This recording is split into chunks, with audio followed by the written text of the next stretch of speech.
안녕하세요. 스포츠고니의 김민곤입니다.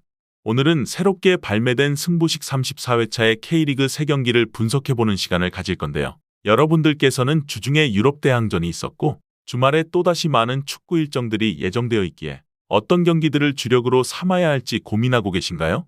그렇다면 오늘 준비한 K리그 분석을 보시고 합리적인 선택지들만 골라서 시드머니를 올려보시는 게 어떠실까 해서 준비해보았으며, 보시는 분석이 꽤나 설득력 있다면 좋아요와 구독 한번 부탁드리면서 지금 바로 K리그 3경기 분석 시작해보도록 하겠습니다.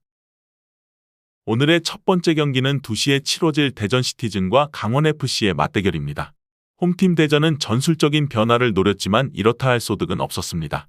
이민성 감독은 3백을 주축으로 빠른 공수 전환을 통해 공격적인 축구를 구사하는 스타일인데요. 다만 시즌이 막바지로 흐를수록 이러한 전술이 통하지 않았고 1라운드 전북전에서도 무위로 그치자 2라운드 제주원정에선 잘 쓰지 않았던 포백을 꺼내들었습니다. 결과는 비참했습니다.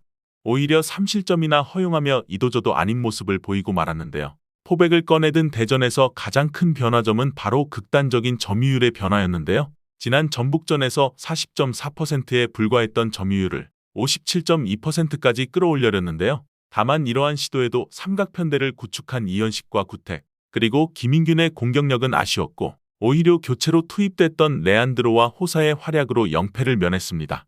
또 다른 문제점은 올 시즌 영입생인 아론과 홍정훈, 그리고 이정택은 지난번 경기와 달리 수비 조직력에서 흔들리는 모습을 보였는데요. 광주를 상대로도 많은 실점을 허용했지만 선제골과 2대2까지 따라잡은 강원도 결국 대전의 골문을 위협할 수 있는 팀이라 보여졌고, 현재 득점력 빈곤과 실점이 잦은 대전에 있어서는 홈경기지만 승리를 장담하긴 어렵다고 정리할 수 있었습니다. 원정팀 강원은 지난해 살아남기 위해 포백을 사용하더라도 중원에 힘을 실어줄 수 있는 4-5-1 또는 4-2-3-1 같은 포메이션을 주로 사용했었는데요. 올 시즌은 조금 더 공격적인 4-4-2와 4-3-3으로 변화를 꾀하고 있는 상황입니다. 다만 4-4-2의 시스템은 맞지 않는 옷을 입었다고 느껴졌는데요. 광주전에서 4-3-3을 꺼내들었고 이는 어느 정도 유효했습니다. 신예인 양민혁은 전반 1분 만에 득점포를 올렸고 이후 줄곧 상대의 페널티 박스 인근에서 유효한 상황들을 만들었습니다. 이상현 역시 연속 득점을 터뜨리며 기여도가 높았던 모습이었는데 전력적인 우위를 지닌 팀을 상대로 오히려 공격적으로 나서서 소득을 얻었고, 특히 지난 경기에서 2차례의 페널티를 헌납한 대전의 수비진을 상대한다면 이러한 두 선수는 위협적인 움직임을 다시금 선보일 가능성이 크다고 볼 수 있었습니다.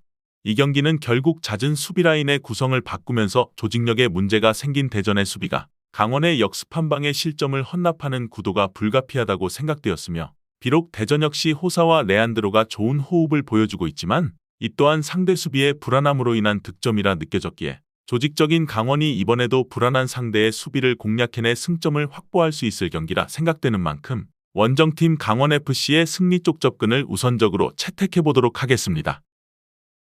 다음은 대구FC와 수원FC의 맞대결입니다. 대구FC는 포항을 상대로 3실점을 동반한 대패를 기록했는데요. 상대의 측면을 꾸준히 파고들었지만 효과는 없었고 후반 시작과 동시에 3실점을 내줘버리고 말았습니다. 공수 밸런스의 붕괴와 후반전의 체력 이슈가 가장 큰 아쉬움으로 남았고, 에너지 레벨 역치가 높고 후반 페이스가 괜찮은 수원을 상대로는 체력적 열세가 두드러질 소지도 충분한 대구입니다. 대구는 직전 경기에서도 이들이 꺼낼 카드는 제한적이라 느껴졌는데요. 대구의 주포인 세징야는 슈팅을 4회를 시도해 활력을 불어넣을 만한 움직임을 보였지만 소득이 없었고, 꽤 좋은 퍼포먼스를 발휘했던 바셀루스를 2경기 연속 일찍 교체 아웃시키는 감독의 전술도 의문부호가 남아있다고 정리할 수 있었고, 수원FC가 공격보단 수비에 특화된 팀이지만 2경기 연속 선제골을 집어넣은 만큼 한 방은 갖추고 있는 팀이며 수비 불안을 노출한 대구이기에 쉽사리 승리를 장담하기는 어려운 상황입니다. 원정팀 수원은 출발이 굉장히 좋은 편인데요. 후반 막바지에 실점을 허용했지만 2라운드 홈에서 전북을 맞이해 1대1로 무승부를 거두며 김은중호 체제에서 2경기 무패를 달리고 있는 수원FC입니다.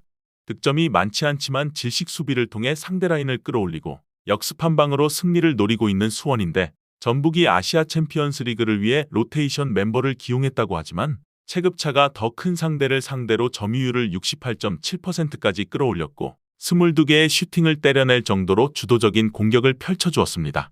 수원FC는 원정에선 실리적인 수비를 통해 역습 한 방으로 승점을 따내고 홈에선 이점을 공격적인 축구를 구사하고자 하는데 입체적인 운영 방침이 꽤나 괜찮아 보였으며 이번 일정에서는 적절한 타이밍에 순도 높은 역습을 통해 한 골차 승부를 보려 할 공산이 크다고 느껴졌습니다. 이번 경기는 무승부의 선택지가 가장 합리적이라 생각되었습니다.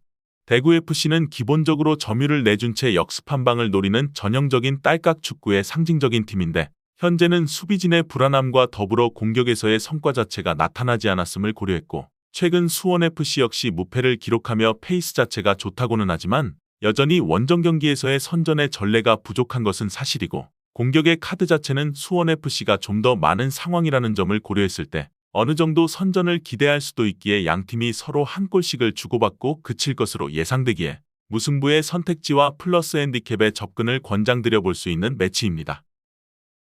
다음은 FC서울과 제주유나이티드의 맞대결입니다. 서울은 2013년 승강제 도입 이후 가장 많은 관중이 상암을 찾았지만 결과는 인천과 0대0으로 무승부를 기록했습니다.